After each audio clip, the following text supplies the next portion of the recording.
un parfum de lavande.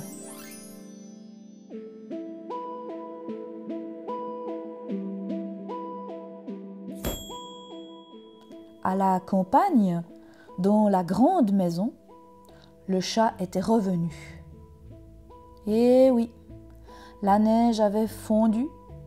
Le grand chat de neige que les souris avaient construit dans le jardin avait disparu. Et du coup, le chat Merlin n'avait plus peur de rentrer à la maison. Il se réjouissait de retrouver son coussin bien confortable auprès du feu de la cheminée. Mais pour la famille souris, c'était une catastrophe.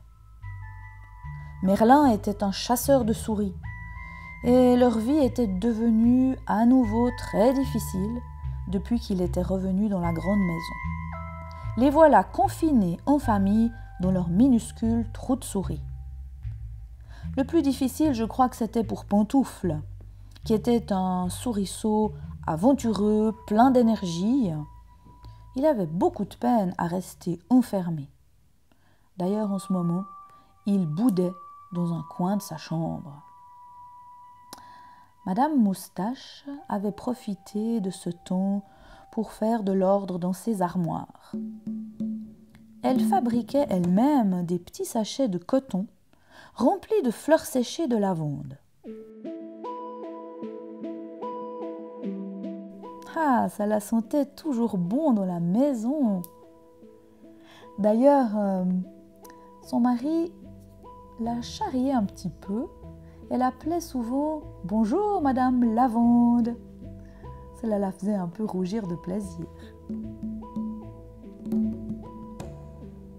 Ce jour-là, elle avait décidé de remplacer les sachets usagés et sa fille Lila Carousel l'aidait à rassembler les fleurs de lavande séchées. Ce parfum, ce bon parfum de lavande se répandait partout, jusqu'au museau de Pantoufle, qui se décida quand même à aller voir ce que faisaient sa sœur et sa maman. « Tu savais, Pantoufle, que les chats détestent l'odeur de la lavande ?» dit Madame Moustache. « Nous, les souris, on l'adore, nous, les souris, on l'adore !» disait Lila Carousel. Elle tourniquait, dansait autour de Pantoufle avec un sachet de lavande sur la tête. Et paf! Le sachet tombe par terre, s'ouvre et toutes les fleurs de lavande s'éparpillent sur le sol. Le bon parfum de lavande se répand dans toute la cuisine. « Ah, mais ça me donne une idée, dit Pantoufle. « Donne-moi un ciseau, Lila Carousel.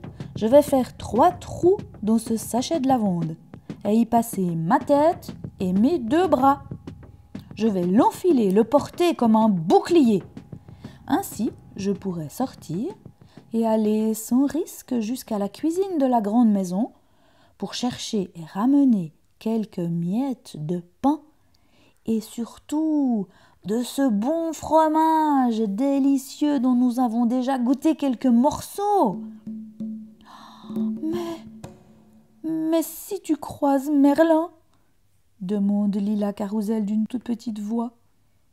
Eh bien, je le ferai fuir grâce au parfum de la lavande. L'expédition eut lieu au milieu de la nuit. Pantoufle s'avança jusque dans la cuisine. Il avait revêtu le sachet de lavande qui sentait si bon la lavande.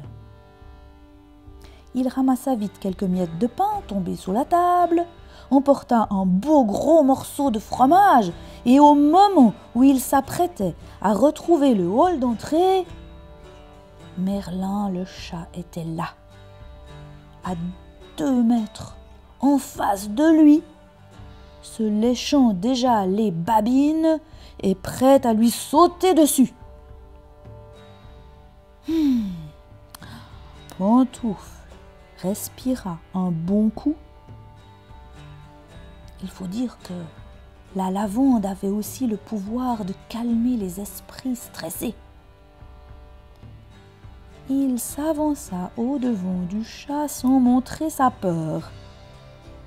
Il s'avança Encore, un peu plus près. Le chat ne bougeait pas. Et soudain, Hatchoum! Le chat éternua. Ah, comme ça sent mauvais! Oh, burk! Burk, burk, burk, burk, burk! Dit le chat. Hatchoum! Le temps d'éternuer une seconde fois, la souris avait filé.